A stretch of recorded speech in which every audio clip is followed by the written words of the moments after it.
Welcome to The Land, your best sports betting show.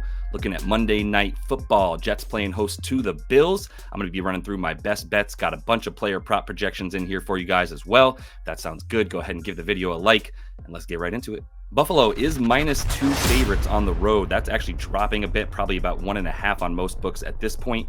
-124 on the money line. Jets, you can also get it +2.5 and +110 on the money line with a pretty low total between these two teams, 40.5 to the over, or you can get a 41 under if you're interested. Buffalo's offense comes in somewhat as a conundrum here. You can see they're 24th in passing yards, very bad, 14th in rushing yards, middle of the pack, but that drop back EPA at second best overall indicates that they should be having a lot more success with these passing plays, and they're just not, obviously. The rush EPA also very good, so their run game is about where you'd expect it to be, a little bit better than middle of the pack, but that passing game has just been struggling, although it seems ready to play well. I will say Khalil Shakir, their best slot player, is going to be questionable up until about game time. He's going to make a big difference in this one. The Jets, meanwhile, might have the best pass defense in the league. It's at least around the top 5. Obviously, we know that cornerback duo of DJ Reed, as well as Sauce Gardner, and their nickel corner who guards the slot very well, Michael Carter. He's out in this game, so we'll talk about that a bit more in a sec. That will hurt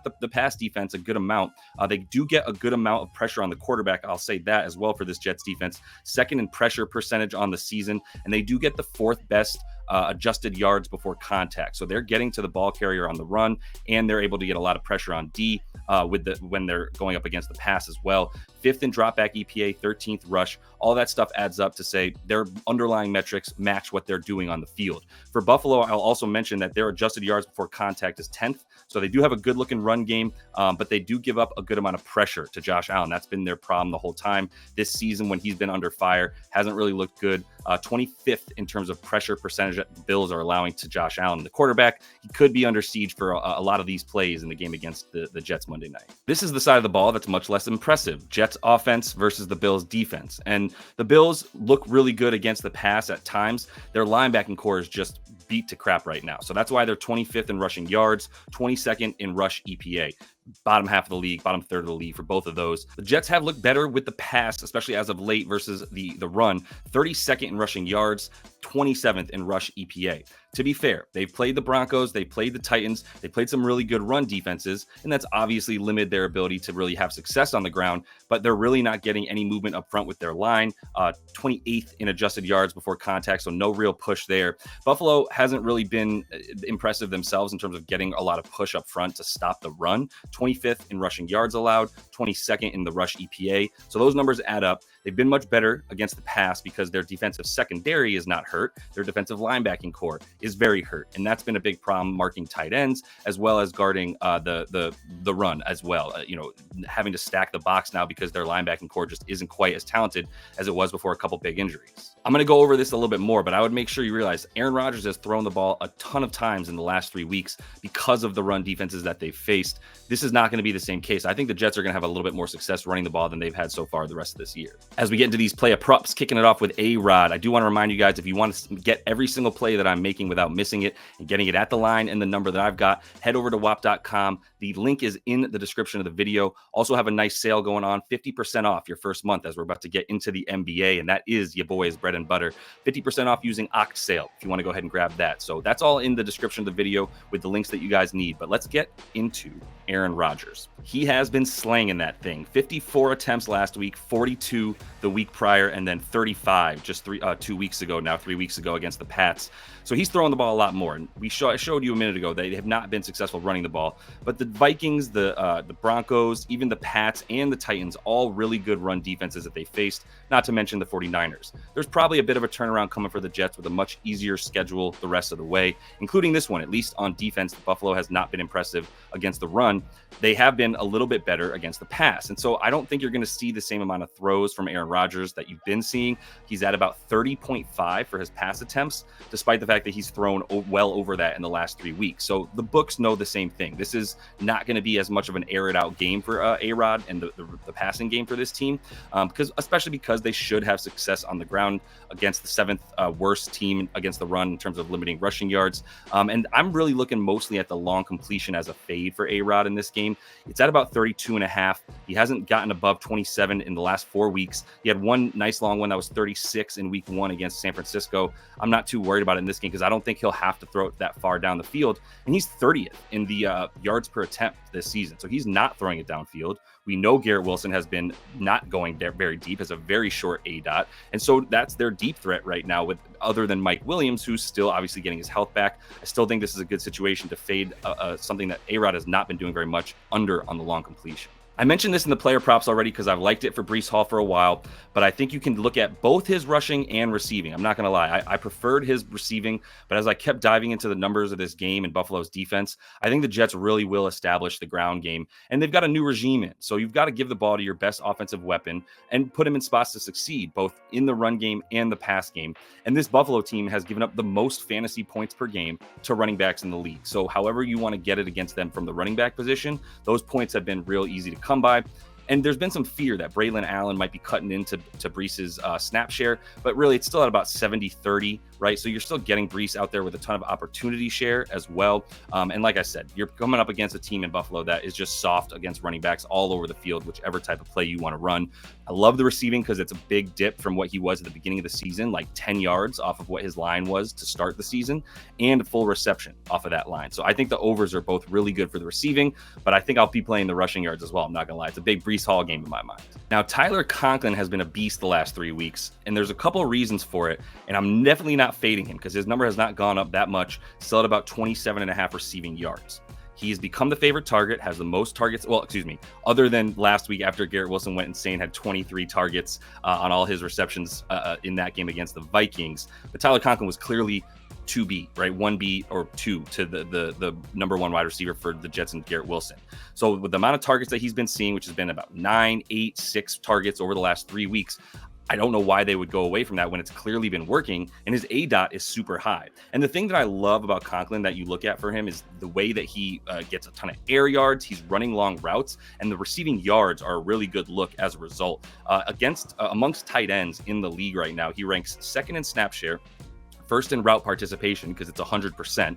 He's in the slot the most of any tight end in the league right now. So that means he's really not being used as a blocker. They're really putting him out there to run a ton of routes. And he's 8th in targets, including 8 per game over the last 3 weeks, like I was mentioning a minute ago. So I just don't think we can ignore how good this rapport has been with A-Rod so far. And this is where the Bills' pass defense is the weakest, against tight ends, allowing the 11th most yards. And again, it's because of those injuries to the linebacking core, including Matt Milano that we know is on injured reserve. So really like Conklin to be able to take advantage of that against the Bills. Before we jump into these Bills players, just wanted to remind you guys that there is a nice deal going on if you do not yet have a Parlay Play account. So if you head over to parlayplay.io, link is in the description of the video. You can go ahead and use the code Land Your Bets, get yourself a $100 match deposit. So you go ahead and get a free $100 to play with, as well as a free $5 game. So really fun stuff, some pretty good lines and some really good promos on Parlay Play right now. I'll check it out. James Cook, the real deal, man. I've really become a huge fan of this guy, and he's really helped us cash a bunch of times on his receiving yards, and we're going back to it. Love the receiving yards for him, still at the same number that we've seen. Running backs versus man defense. We've talked about this a number of times, and that's going to be what you see. So James Cook is not even your average running back in terms of receiving in general, but especially against man coverage. He's 7th in routes run right now amongst running backs, 3rd in yards per reception. That's overall. But if you look at him against man defense, he's actually the best for the Bills as well in terms of yards per route run, getting a really nice A-dot because he's getting above the line. They're not just running him out wide, they're flanking him into the middle of the field, and that's really helped him get a good number of his yards after catch as well. And the Jets, not going to let you get anything against the wide receivers. Talk about that more in just a second, but that's going to be tough to come by as receiving yards to wide receivers. So I do think they're going to have to find other outlets. Dalton Kincaid, we'll talk about him in a sec, but much more so James Cook. I think you're going to see a good amount from him. I love the yards. If you see Shakir out, Khalil Shakir, their top slot receiver and probably the favorite target of Josh Allen, James Cook, I like the receptions as well, because right now it's at about 3.5 for good plus money.